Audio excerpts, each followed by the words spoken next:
Vous qui êtes mes témoins, et vous êtes maintenant rassemblés à pratiquement 8000 en direct de cette émission. Près de 1500 sur TikTok. Près de 1500 sur Facebook. Et maintenant, près de 6000. Vous êtes sur YouTube. Est-ce que vous pouvez témoigner que moi, je vous ai dit que la rencontre américano-nigérienne s'était soldée par une fin de non-recevoir des autorités nigériennes? Je l'ai dit. Et cela a été confirmé très rapidement lorsqu'on a appris par la presse que la délégation américaine avait tenté le jeudi 14 mars 2024 d'être reçue à tout prix par le chef de l'État, président du CNSP, le général Abdourahmane Tiani, et que, bien sûr, une fin de non-recevoir avait été opposée à cette délégation insolente. Quand cela est arrivé, je suis revenu et j'ai fait une seconde micro-vidéo et un second micro-message pour dire à Bana Peu, l'affaire est pliée, terminée. Les autorités nigériennes vont sans doute annoncer la rupture des accords militaires avec les États-Unis parce que l'attitude américaine est intolérable dans l'esprit de la dignité, de la souveraineté, de la liberté des Sahéliens qui règnent désormais au sein de l'Alliance des États du Sahel, rassemblant le Mali, le Burkina Faso et le Niger. Ça aussi, je suis venu le dire ici. Mais je vous le dis, je ne suis pas quelqu'un qui veut avoir un mérite dont il n'est pas digne. Je n'ai pas besoin d'étoiles, je n'ai pas besoin de récompenses que je ne mérite pas. Je ne vous le dis pas pour que vous me félicitiez en disant non, non. Je veux simplement vous le dire parce que dans ma pratique de la communication politique, je fais tout pour associer mes téléspectatrices et mes téléspectateurs à la construction de la vérité. Je ne sais pas faire la vérité tout seul. Sapientiae collatiwa cognitio. La vérité est une collecte. Le savoir est une collecte. Chacun apporte sa part. Disait la devise de ma première université, l'université de Yaoundé au Cameroun. J'ai gardé cette devise comme une éthique de la vérité. La vérité se fait toujours à plusieurs. Tant que vous êtes le seul à considérer que quelque chose est vrai, soyez humble. Essayez de partager ce que vous considérez comme vrai et de voir si ça devient quelque chose d'objectif, c'est-à-dire quelque chose que plusieurs sujets considèrent comme vrai. L'intersubjectivité est la condition de la marche vers la vérité. L'intersubjectivité, c'est-à-dire quelque chose qui est regardé par plusieurs qui voient la même chose. Intersubjectivité, c'est-à-dire ce qui est entre plusieurs sujets, plusieurs personnes. Oui, je l'ai dit ici.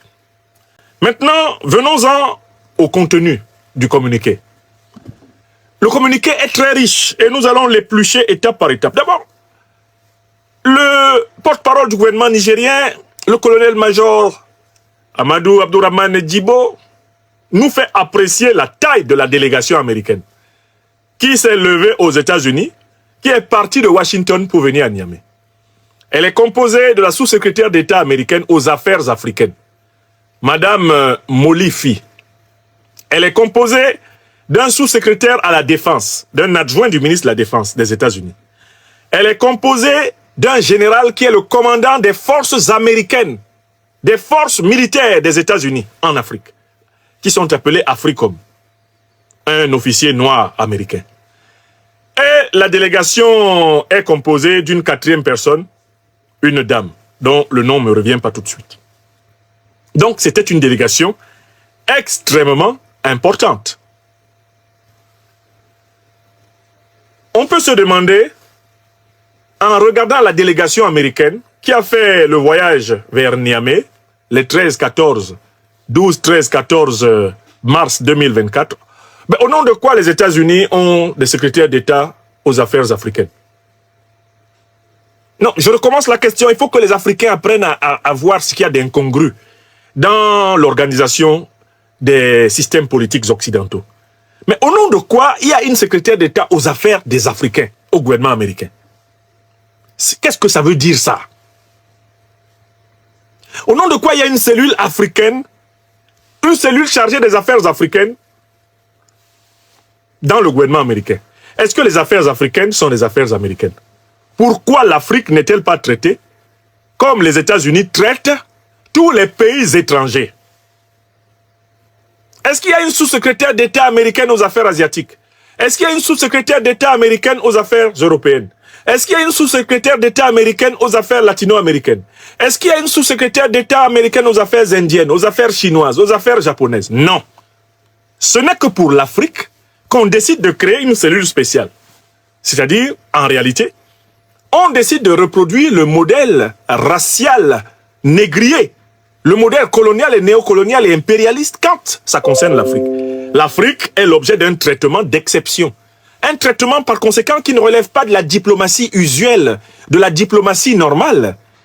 L'Afrique est toujours traitée, en effet, comme un bateau d'esclaves. Les Africains sont toujours traités aux États-Unis comme des êtres humains pour lesquels il faut désigner des contremaîtres, chargés de les entretenir dans un parc spécial, les affaires africaines. Oui! Fouillez dans le gouvernement américain, qui est la sous-secrétaire d'État ou le sous-secrétaire d'État aux affaires européennes? Personne. Elles sont considérées comme des affaires diplomatiques normales. Qui est le sous-secrétaire d'État aux affaires asiatiques? Personne. Les affaires asiatiques sont considérées comme des affaires diplomatiques normales. Qui est le sous-secrétaire d'État américain aux affaires latino-américaines? Personne. Mais il y a un sous-secrétaire d'État américain pour les affaires africaines. Oui, pour les nègres, des dispositions spéciales sont prises parce que depuis 600 ans, soit on les capture, on les kidnappe, on les commercialise, soit on les agresse, soit on les soumet, et dans tous les cas, on les paye. Voilà pourquoi on crée un sous-secrétariat. Comme à l'Élysée, on a une cellule africaine. Depuis le temps de Focard jusqu'à celui de M. Macron, et il y a toujours eu une spécialisation dans la diplomatie française pour les affaires africaines. Un vieux réflexe négrier, colonial, néocolonial et impérialiste. Mais demandons-nous, il y a un autre personnage qui m'intrigue dans la délégation. C'est le commandant de ce qu'on appelle Africom. Africom. C'est-à-dire le commandant des forces militaires américaines en Afrique. Hein? Astaghfirullah. Mais écoutez, est-ce que vous trouvez normal qu'il y ait des soldats américains en Afrique et qu'il y ait un commandant américain, des troupes américaines en Afrique? Mais l'Afrique, c'est 54 pays indépendants ou ce sont 54 pays vassaux des États-Unis? Pour qu'il y ait un général qui, à lui tout seul, à la tête de pratiquement 10 000 hommes, est installé en Afrique avec une armée. Où est passée l'indépendance supposée de l'Afrique? Que signifie le concept d'Africom? Que signifie le concept de commandement militaire américain en Afrique? Mes chers amis, vous voyez, parce que j'ai été formé à penser. Penser, c'est mon travail. Et vous comprenez pourquoi on me persécute en France? Mais parce que je pense. Depuis que les Sartres sont morts dans ce pays, les autorités politiques se sont souvent achetées à très vil prix des technocrates, des intellocrates, en réalité des individus expéditifs. Ils ont affaire à des Africains bien formés qui, eux, sont des penseurs. Et chaque fois qu'ils sont confrontés à un Africain qui ne répète pas leur dictée, ils font ce que vous savez. Je demande en Mondovision, devant maintenant pratiquement 10 000 personnes que vous êtes, puisque vous êtes pratiquement 7 000 sur YouTube. Vous êtes maintenant plus de 1500 sur Facebook. Vous êtes maintenant pratiquement 1500 sur, eh bien, TikTok. Je vous pose la question. Au nom de quel principe il doit y avoir un commandement militaire américain en Afrique? L'Afrique est-elle encore une colonie? Qui plus est-elle une colonie américaine? Y a-t-il un commandement militaire africain aux États-Unis? Y a-t-il un commandement militaire africain en Europe? Y a-t-il un commandement militaire africain en Asie? Pourquoi l'Afrique doit-elle être le marchepied des armées occidentales? Pourquoi? Que fait ce général chez nous à Niamey? Qui l'a envoyé? Qui lui a dit qu'il a le droit de commander à des militaires étrangers sur le sol africain? alors que la réciproque n'est pas vraie. Où est l'armée africaine des États-Unis? Où est l'armée africaine d'Europe? Où est l'armée africaine d'Asie? Pour que nous, en Afrique, on trouve banal qu'un Américain vienne se présenter dans une capitale africaine comme étant le commandant des troupes américaines sur le continent africain. Est-ce qu'on devait mettre un type aussi incongru dans la délégation? Est-ce que en fait, là, c'est déjà pas une offense contre le Saint-Esprit africain? Et on se débrouille pour prendre, bien sûr, un nègre. On se débrouille pour prendre un nègre de maison. Quelqu'un qui n'a pas la conscience qu'il est un descendant d'esclaves, que ses ancêtres ont été kidnappés en Afrique. Et que lui-même ne devrait participer à rien qui humilie la terre originelle de ses ancêtres. C'est ce genre d'individu, avec la morale et la psychologie de Barack Hussein Obama, grand traître à l'Afrique, qu'on envoie aux Africains pour venir les intimider et les menacer. C'est-à-dire que, je vous le dis personnellement, rien qu'en regardant la délégation américaine et connaissant maintenant pour ma part la psychologie et la spiritualité des dirigeants nigériens, j'ai prédit sans le moindre risque de me tromper que la mission serait un fiasco. C'est la deuxième raison pour laquelle j'étais sûr que ça allait mal finir. Quand j'ai regardé la composition, sous-secrétaire d'État aux affaires africaines, déjà nous, au Sahel, on n'aime pas ça. Nous, on n'a pas un ministre chargé des affaires européennes. Dans nos gouvernements panafricanistes, on n'a pas ça. On n'a pas un ministre chargé des affaires américaines. On n'a pas ça. Non. On n'a pas un ministre comme ça. Donc, ne nous envoyez pas des ministres qui seraient chargés de nos affaires alors qu'ils sont dans votre gouvernement en Afrique. Mais, depuis quand vous avez un ministre américain qui est chargé des affaires africaines? Si les affaires sont africaines, c'est aux Africains de s'en occuper. Donc, moi, rien qu'en regardant la composition de la délégation, mes chers amis, j'ai dit que c'est raté. Ils ne connaissent pas. Les dirigeants américains. Alors, Joe Biden, lui, de toutes les façons, il est complètement étourdi parce qu'il n'a plus l'âge de ses fonctions. Il n'a plus la vigilance de ses fonctions. Lui, c'est quelqu'un qui n'est plus apte à exercer des fonctions politiques de premier rang pour les raisons liées à son âge. Et je n'ai rien ici contre l'âge. À la fin de ce mois de mars, si Dieu le veut, j'atteins ma 52e année. Ah oui, la deuxième et dernière grande tranche de ma vie a largement commencé. Mais je ne comprends pas pourquoi un type qui se perd en permanence, quand il finit un discours, il ne sait pas s'il doit partir à gauche ou à droite. Parfois, il demande même à qui je suis en train de parler. J'ai vu une vidéo de Louis Huillet avec un dirigeant étranger, avec qui il parlait et causait. Après, il demande, alors je suis en train de répondre à qui? Celui qui est à ma gauche là. Ça me rappelle Biya. Et qui sont ces gens qui sont devant moi? Est-ce qu'il y a des gens importants parmi eux? Il y a des choses, il y a des humiliations qu'il ne faut pas imposer à des pays. Bon, les États-Unis ont un président de forme. Tout le monde voit très bien que le président Biden, laissons les questions politiques, il n'est plus apte psychologiquement, physiquement, il n'est plus apte à diriger une puissance de cette importance. Tout le monde le sait. Mais bien sûr, il y a des gens qui profitent de sa faiblesse, de sa sénescence pour gouverner à sa place. Parce que comment une délégation comme ça peut être montée? D'abord, vous nommez des ministres des Affaires africaines. Pourquoi? Pourquoi les affaires africaines sont-elles américaines? Pourquoi? Pourquoi vous avez une armée en Afrique et puis un général qui va venir dire aux Africains ce qu'ils doivent faire? Est-ce que nous, Africains, avons une armée chez vous? Et vous composez une délégation de bric-à-brac comme ça? D'individus scandaleux? Vous nous les envoyez pour en plus nous donner des ordres. Vous n'avez pas noté la mutation psychique, la mutation spirituelle, intellectuelle, radicale qui est en cours en Afrique? Ça ne vous dit rien ce qui vous est arrivé au Mali, au Burkina et au Niger? Et vous ne voyez pas que c'est ce qui va vous arriver au Sénégal bientôt? Le 24 mars n'est pas loin. Vous ne pensez pas que c'est ça qui va vous arriver en Côte d'Ivoire? Au Tchad? Au Gabon? Au Cameroun? Même au Nigeria, vous pensez que vous allez tenir l'Afrique qui monte là? L'Afrique nouvelle là qui est en train de... Vous allez pouvoir nous tenir? Mais... Mes chers amis, rien que la délégation. Mais la délégation est une insulte. Sous-secrétaire d'État. Et puis, ils arrivent, ils ont déjà leur programme, ils ont leur agenda, ils ont déjà prévu avec qui ils doivent parler. Alors qu'eux-mêmes, on ne les considère pas comme des interlocuteurs valables.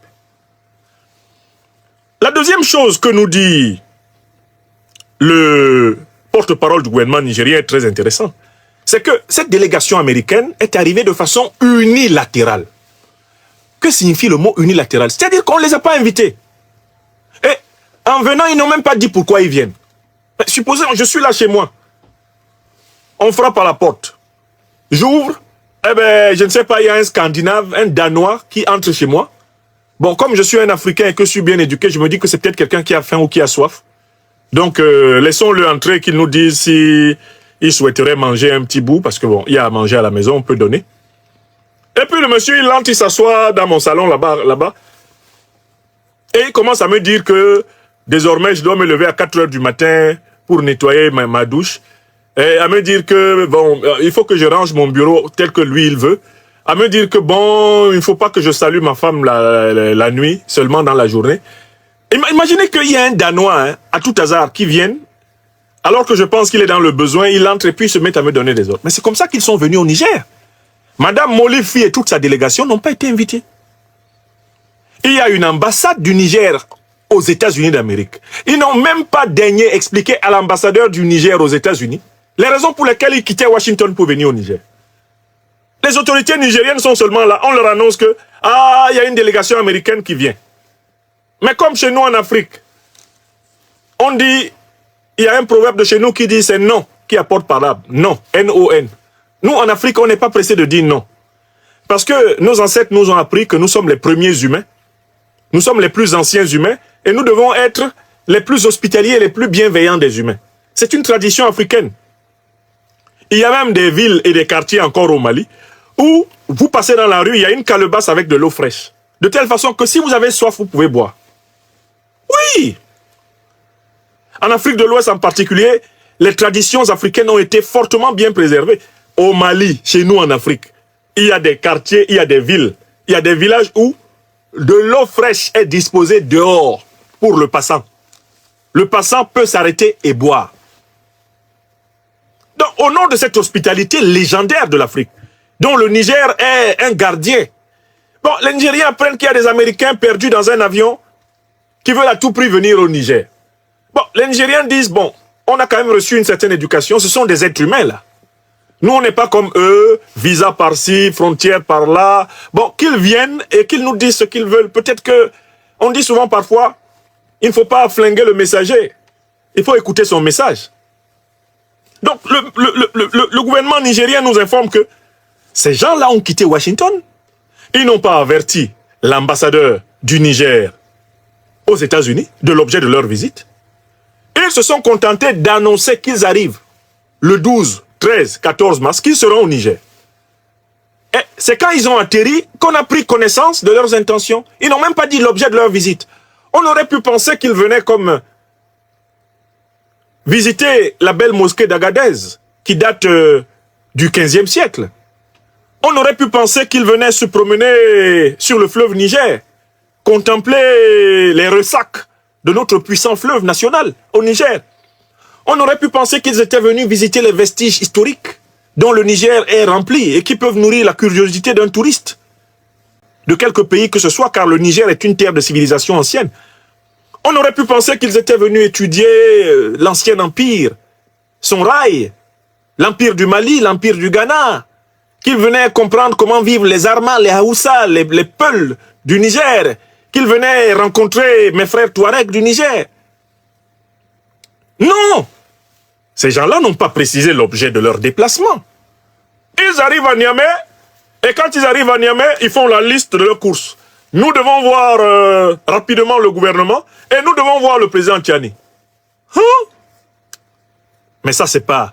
Ça, c'est l'ancien Niger. C'est le Niger de Mohamed Bazoum, le junteur de Niamey qui a fait boum, qui gérait ce genre de caprice impérialiste. Vous venez dans le pays des gens, vous ne dites même pas pourquoi. On ne vous a même pas donné l'accord pour venir. Et déjà, vous avez fait la liste des gens que vous devez rencontrer. Le porte-parole du gouvernement nigérien nous informe que, par respect de la tradition africaine, il leur a été accordé, parce qu'ils étaient une délégation gouvernementale américaine, il leur a été accordé d'être reçus par le Premier ministre. Et la quasi-totalité du gouvernement et de l'élite du CNSP, en dehors du chef de l'État, a accordé 2 audiences successives à cette délégation hirsute, saugrenue. Cette délégation hétéroclite, cette délégation hétérogène, cette délégation clinquante, cette délégation littéralement crapahutante. On les reçoit 2 fois et ça ne va pas. Ils se mettent à se promener à Niamey, on dirait des chats perdus. Et ils veulent s'aventurer vers le palais présidentiel. On leur dit, vous allez où là? Ah non, on veut aller voir le président Tchiani. On dit, mais le président Tchiani n'est pas une œuvre d'art. Le président Tchiani n'est pas un objet de musée. Le président Tchiani n'est pas un écran géant devant lequel on devrait passer systématiquement quand on vient à Niamey. Il n'est pas un objet de curiosité, le président Tchiani. C'est le chef de l'État de ce pays. On ne se lève pas à Washington. On fait sa liste des gens qu'on doit voir au Niger. On ne les prévient pas, on arrive au Niger et on se fait recevoir. Oui! Moi, j'étais au Niger en tant que fils de l'Afrique. Mais je ne suis pas venu au Niger rencontrer le président Tchiani tant que le président Tchiani, par ses services, ne m'avait donné l'autorisation de le rencontrer. Moi, je ne pouvais pas rencontrer le président Tchiani de mon propre et unique chef. Moi, je suis un fils du Niger. Je suis un Africain de naissance. Moi, quand je viens dans un pays africain, ce sont les autorités qui marquent leur accord pour me recevoir ou pas. Avant même que je vienne, je m'assure que les autorités veulent bien me recevoir, avant de dire que je m'en vais vers elles. Sinon, je viens dans n'importe quel pays africain, je peux rester dans mon hôtel, je peux rester dans mon quartier, je peux aller dans une famille d'amis, je reste là-bas. Jamais vous allez me voir aller vers un palais, un ministère, essayer de forcer quelqu'un à me recevoir. On n'est pas prêt à me recevoir, on n'est pas encore disponible, je ne viens pas. Moi-même africain, je ne force pas. Mais vous, américains, c'est vous qui venez à Niamey et puis vous avez déjà choisi qui doit vous recevoir. Non, non, non. Vous qui? Et ça, c'est le deuxième fait majeur, après la composition complètement paranoïaque de la délégation. On a la prétention de cette délégation à rencontrer qui elle veut au Niger. C'est-à-dire à se comporter comme si elle était une délégation de patrons venus inspecter leurs salariés. Donc, quand ils ont voulu déborder l'hospitalité légendaire du peuple africain du Niger, il leur a été dit non. On ne rencontre pas le président Tchiani comme ça. Le président Tchiani n'est pas votre camarade. La personnalité la plus importante de votre délégation est une sous-secrétaire d'État. Qui plus est, se mêlant des affaires africaines, qui ne sont pas les affaires américaines. Pourquoi vous voulez que le président Tchiani soit pressé de rencontrer une personne comme ça? Qui plus est, les usages diplomatiques n'ont pas été respectés. Vous n'avez pas demandé à quel moment les autorités nigériennes seraient disponibles pour vous rencontrer. Vous n'avez pas daigné respecter leur agenda. Vous vous amenez, vous voulez forcer tout le monde à vous rencontrer. Pour qui vous vous prenez? La terre appartient-elle aux États-Unis d'Amérique? L'humanité est-elle un ramassis d'esclaves de la puissance américaine? La réponse de l'Afrique, la réponse du Niger est non. Voilà. Merci le professeur Franklin pour tes analyses très pertinentes sur ce point. Je ne vais pas trop m'attarder, je vais revenir sur un certain point, ce qui concerne la présence des puissances militaires en Afrique, précisément l'Amérique. Je ne vais pas vous mentir, le professeur a été très clair. Ces bases militaires n'ont aucune utilité en Afrique. Ça n'a pas d'importance.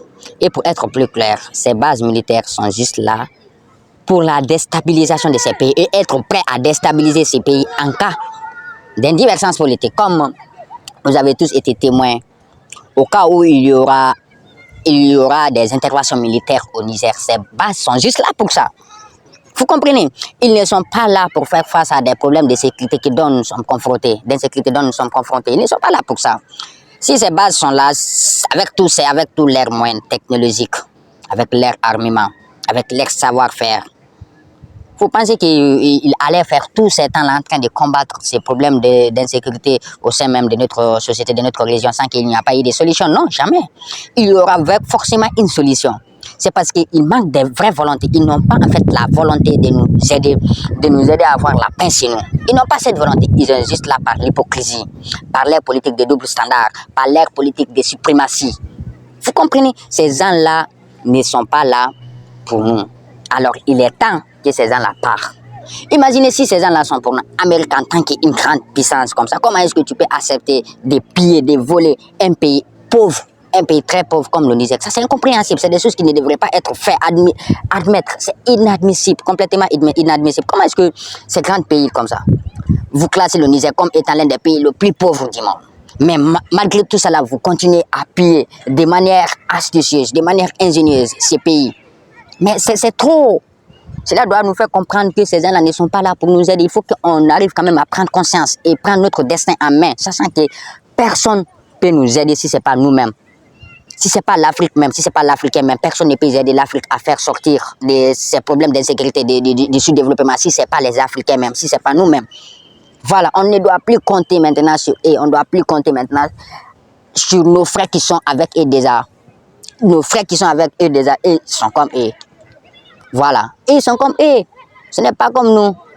Nous devrons compter maintenant sur notre propre frère.